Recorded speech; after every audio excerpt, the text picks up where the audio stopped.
परम पूज्य सदगुरु सत कबीर मेरे जीवन के आध्यात्मिक पथ प्रदर्शक सदगुरु आचार्य श्री धर्मस्वरूप साहब जी, मंच पर बैठे हुए श्रद्धेय संत श्री मिथिलेश साहब जी, शालिग्राम साहब जी, इस कार्यक्रम को निर्माण करने वाले हमारे श्रद्धेय श्री कपिलेश्वर बाबू, कुलानंद साहब और दिनेश बाबू, यहाँ के ग्रामीण, इस पंडाल में बैठे हुए देव एवं देवियों,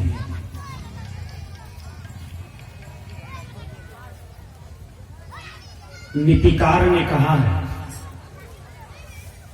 शरीर माध्यम ध्रुव धर्म साधना। सभी साधनों में शरीर प्रमुख और प्रथम साधन है। शरीर 4 तत्व से निर्मित है। गोस्वामी तुलसीदास रामायण में कहते हैं कि 5 तत्व से निर्मित है। क्षिति जल पावक गगन समीरा, पंच रचित यह अधम शरीरा।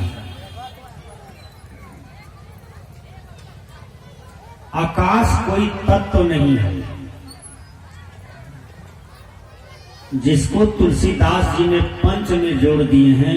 यहां पर तुलसीदास जी की महाभूल है। तत्व केवल 4 है। वो क्या है? धरती, अग्नि, हवा और पानी। जो पकड़ में आता हो उसको तत्व कहते हैं। जो पकड़ में नहीं आता हो वह शून्य है, उसको तत्व नहीं कहते हैं। विज्ञान ये मानता है। तो शरीर और आत्मा दोनों का संयोग जीवन है। यह जीवन को हम किधर ले जाएं?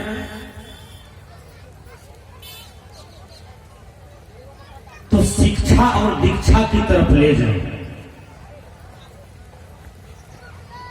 यदि हम शिक्षित हैं, दीक्षित नहीं है, तो जीवन अधूरा है।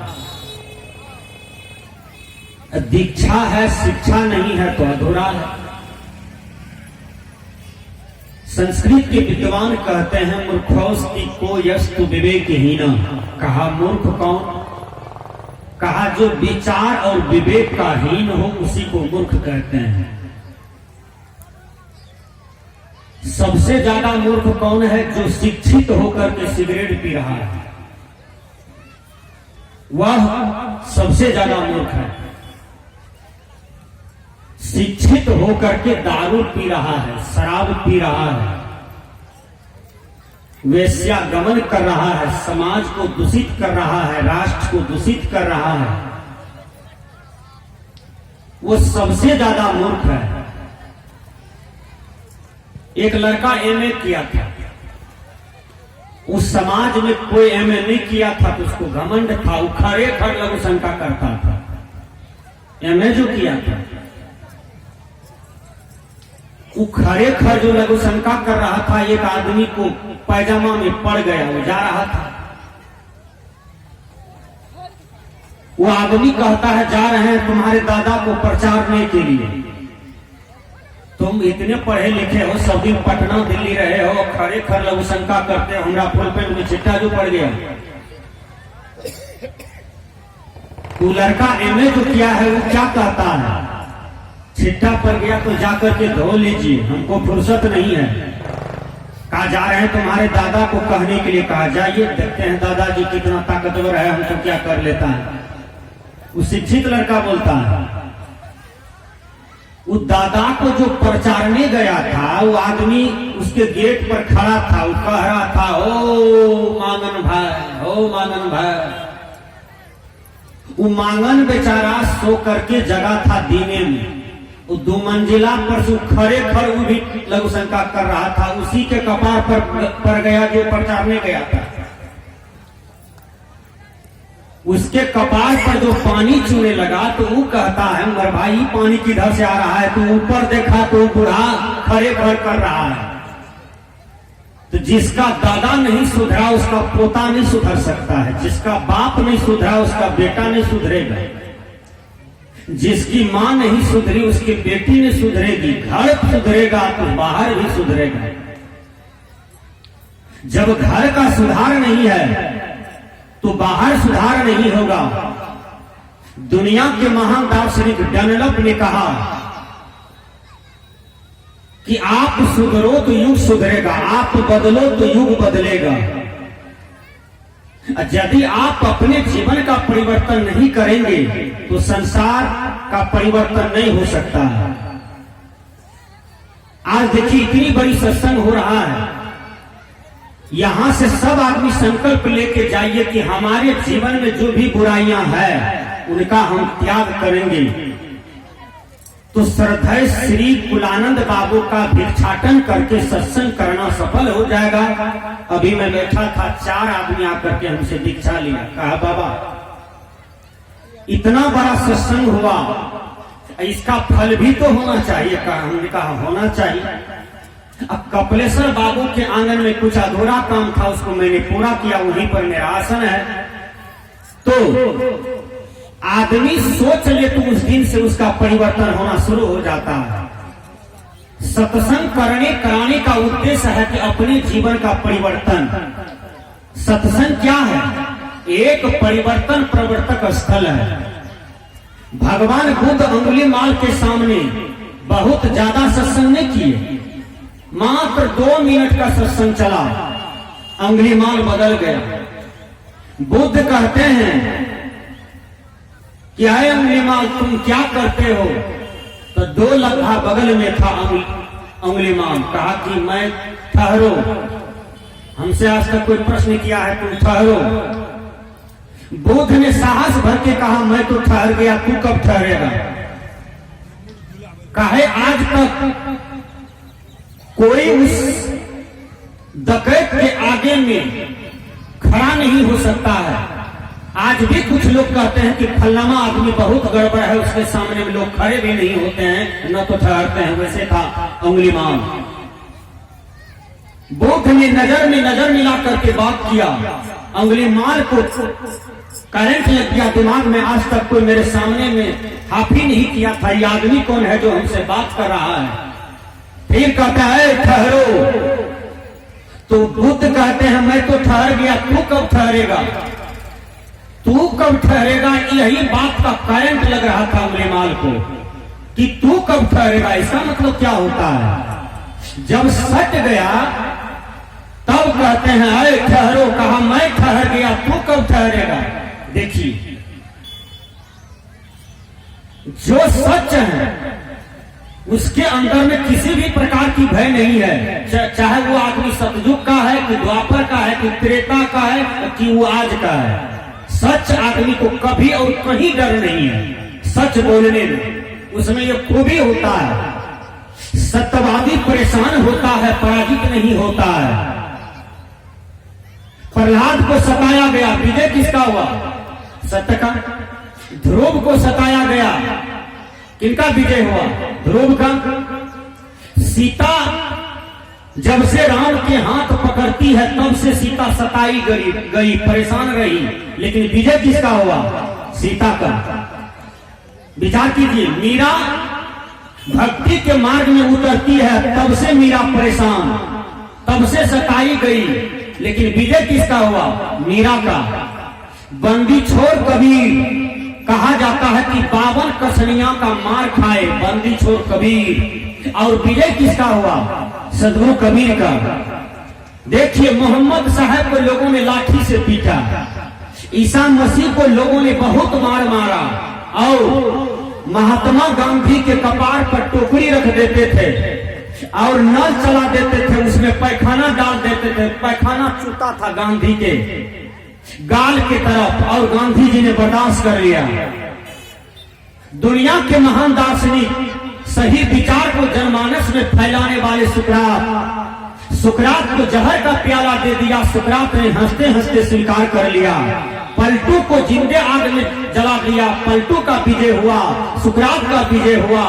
सत्यवादी परेशान होता है लेकिन पराजित नहीं होता है और अंत में सत्य का विजय होता है। बुद्ध कहते हैं अरे मैं तो ठहर गया, तू कब ठहरेगा? अंगुली माल को लगा कि ये आदमी में जान है, ये आदमी में ताकत है, लगता है यहाँ ज्यादा रुपया मिलेगा, या तो हमारे जीवन को नफा होगा या तो हमारे जीवन को लॉस हो जाएगा। अंगुली माल सोचता है। फिर कहते मैं आपको तलवार से काट दूं। बुद्ध ने कहा चला के देखो। जो एक सच्चे संत होते हैं उसकी साधना में शक्ति होती है, वो जो बोल देते हैं वो हो जाता है, जो आशीर्वाद दे देते हैं वो पड़ जाता है। इसलिए कहा गया कि मिथ्या हो न देव ऋषि वाणी, देव की वाणी, साधु की वाणी, संत की वाणी कभी मिथ्या नहीं जाता है। यदि मिथ्या जाता है तो इसका मतलब साधना अधूरा है, इसलिए मिथ्या जा रहा है। कबीर साहब ने इसकी पुष्टि किया, सांचे श्राप न लागिए, सांचे काल न खाए, साचा ही साचा जो चले ताको काह नसाए। इसका मतलब श्राप और आशीर्वाद दोनों सत्य होता है। तो बुद्ध कहते हैं कि तुम तलवार चलाओ। तलवार चलाया लेकिन तलवार काम नहीं किया, तलवार गिर गया।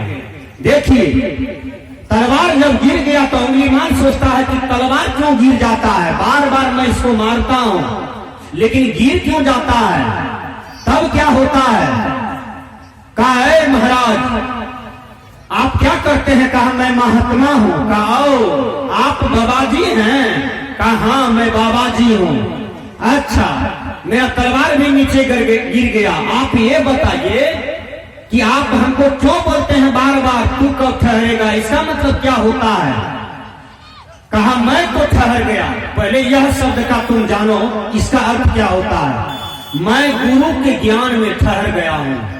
देखिए बुद्ध ने क्या कहा, मैं आत्म स्थिति में ठहर गया हूं, मैं परमात्म स्थिति में ठहर गया हूं, मैं स्व स्थिति में ठहर गया हूं और तुम नहीं ठहरे हो, इसलिए मैंने कहा मैं तो ठहर गया।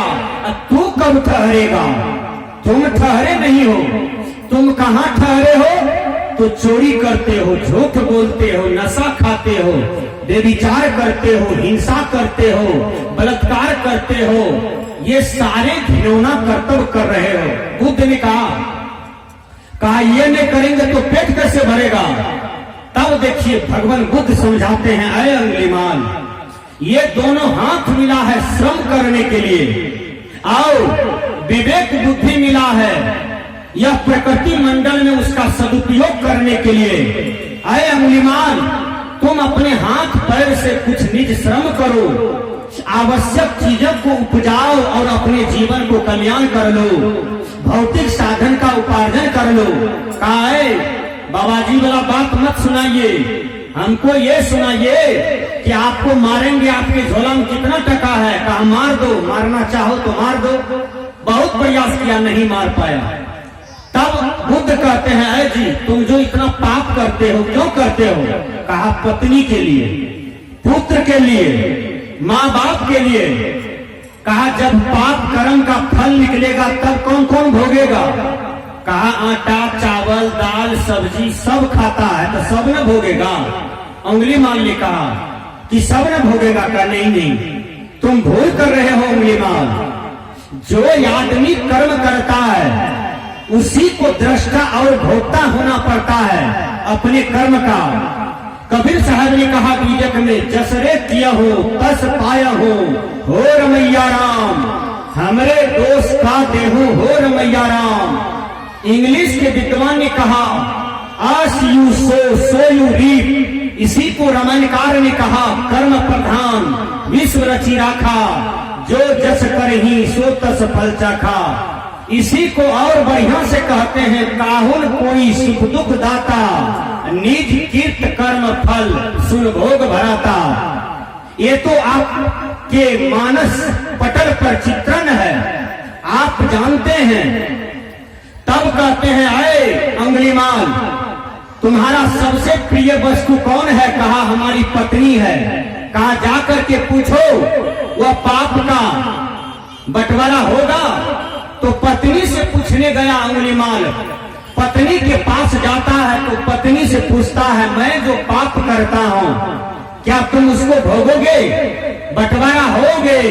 तो पत्नी कहती है, अरे अंगुलीमाल, आप हमारे पति हैं इस जन्म में, आपने हमारे मांग को सजाया है, मांग में सिंदूर दिया है, हमारे हाथ को पकड़ा है, आपको मैं भगवान मानती हूँ, इसलिए ऐ मेरे पति देव, आप जहां से मेरा भरण पोषण कीजिए, सुरक्षित कीजिए हमको, ये आपका धर्म है, ये पति धर्म है। कहा पाप, कहा इसका बंटवारा नहीं होंगे। कहा कैसे? कहा रात में हम अधन दे रहे थे, उसमें चावल डाल रहे थे खौलाया हुआ पानी में, हाथ चला गया पानी में, हाथ में खोका हो गया है, 8 आना दर्द बांट लीजिए मेरे पतिदेव, बहुत लहरता है। कहा ई कैसे हो सकता है? कहा जब ई नहीं हो सकता है तो वो नहीं हो सकता है। विचार कीजिए, झटका लगा, पत्नी से अंगुलीमाल आगे बढ़ता है, गया माँ के पास और कहता है, माँ जी आप तो बार बार कहते हैं कि हे मेरे कलेजा का टुकड़ा मेरा बेटा, बताइए तुम्हारा बेटा जो ये पाप करके दाल चावल रोज लाता है, तुम लोग सब मिल करके खाते हो, क्या पाप के बंटवारा होगे? तब कहते हैं, बेटा हमने तुमको इसलिए जन्म दिया कि जब हम बूढ़े हो जाएंगे तो उस समय तुम अंतिम सहारा बनोगे, इसलिए हमने तुमको जन्म दिया है। हम बूढ़ी हैं, कमा नहीं पाते हैं, तुम जवान बेटा हो, तुम्हारा धर्म है कि मातृ की आज्ञा का पालन करना, और जो मातृ की आज्ञा का पालन करता है उसको मातृ सत्तात्मक समाज कहा जाता है। जो पितृ आज्ञा को पालन करता है उसको पितृ सत्तात्मक समाज कहा जाता है। इसलिए बेटा तुम मातृ भक्ति से नहीं चूको, लेकिन तुम जो पाप करते हो ये मेरा आदेश नहीं है, लेकिन तुम पाप जो करते हो वो कर्म तुमको अकेले भोगना पड़ेगा, उसमें और कोई नहीं भोग सकता है। तब अंगुलीमाल को जब माँ से झटका लगता है तो अंगुलीमाल पिता के पास जाता है, पिताजी को कहते हैं, बाबूजी आप बार बार कहते हैं कि बेटा तुम मेरा जान हो, तुम ही मेरा प्राण हो, ये बात बताइए बाबूजी, मैं जो पाप करके दाल चावल साग सब्जी लाता हूँ और सब कोई बैठ करके खाते हैं, क्या यह कर्म का परिणाम आप भोगिएगा? तो बाप कहते हैं, बेटा मेरा एक आंख में मोतियाबिंद हो गया है, हमको सूझता नहीं है, एक आंख तुम दे दो, ये होगा? यदि एक आंख दे देते हो तो ये बात बोलो दूसरा में भी मोतियाबिंद आने वाला है, वो आंख देगा? कहा ये भी नहीं होगा पिताजी।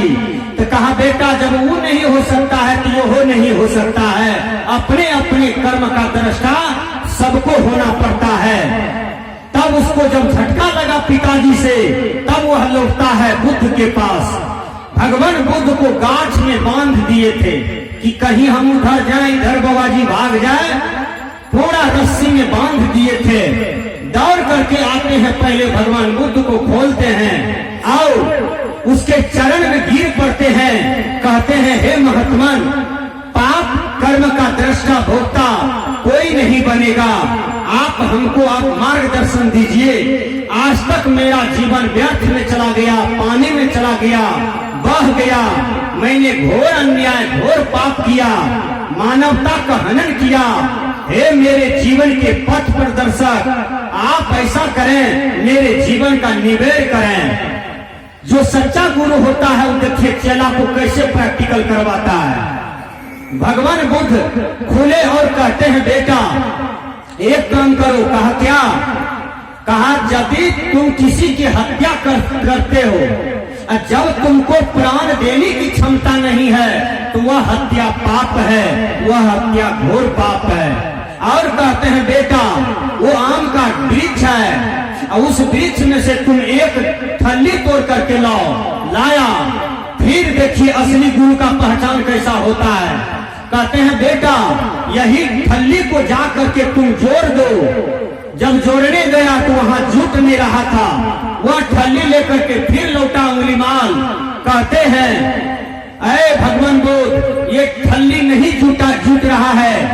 तब कहते हैं बेटा, तुम जो किसी का गला काटा है, यदि जोड़ने की क्षमता नहीं है तो समझ जाना वो पाप है। इसलिए आज से तुम किसी का हत्या नहीं करोगे। उसके चरणों में गिर गया और अंगुलीमाल उसको शरण दे दिया, दीक्षा दे दिया, मंत्र दे दिया और साधना का मार्ग बता दिया। वही अंगुलीमाल महान आदमी हो गए। वही अंगुलीमाल आज पूजनीय है, आज इतिहास की पन्ने में है। तो मैंने कहा कि सत्संग सुनने का फल क्या होता है। देखिए आज भारत सरकार परेशान है। बहुत से हमारे बाबा लोग तंबाकू चाटते हैं, क्षमा कीजिएगा। अरे तंबाकू चाटने वाले सरकारी अस्पताल जाइए, वहां देखिए क्या लिखा हुआ है कि do not smoke, smoking is injurious to health, यानी धूम्रपान स्वास्थ्य के लिए हानिकारक होता है। धूम्रपान निषेध। आज खैनी वाला कैंसर होता है। तनिक समझिए, जहां पर हमारे बाबू लोग, भैया लोग, युवक लोग, बूढ़ा बाबा लोग खैनी लेटा करके रखते हैं, वो है ठोर। और ठोर में बहुत पतला चमड़ी होता है। वो चमड़ी में धीरे धीरे उसका कीटाणु बैठता है, धीरे धीरे वह मांस में चला जाता है। वो कीटाणु का नाम क्या है? निकोटीन। वह दिखाई नहीं पड़ता है, लेकिन चूना और तंबाकू में मिश्रित है वह कीटाणु। जब धीरे धीरे मांस में घुस जाता है, घुसते घुसते वो हड्डी में प्रवेश कर जाता है। जब हड्डी में प्रवेश कर जाता है तो धीरे धीरे उसको अल्सर हो जाता है। जब अल्सर हो जाता है उसको आप ले जाते हैं पटना, दिल्ली, भेल्लोर, लेकिन डॉक्टर जवाब पर जवाब दे रहा है। 7-8 जगह छेड़ी मार दिया मुंह में, हो गया कैंसर। 10 बीघा जमीन बेच करके इलाज कीजिए, कैंसर का कोई नहीं आंसर। विचार कीजिएगा सज्जनों, एक तंबाकू चाट करके हमने कैंसर को बुला लिया, एक जर्दा को चाट करके हमने कैंसर बुला लिया। अरे मेरे देशवासियों, आप तनिक समझो, प्रयास करो कि हम जितना नशा मुक्त जीवन जिए। आज हमारा युवक बिगड़ रहा है।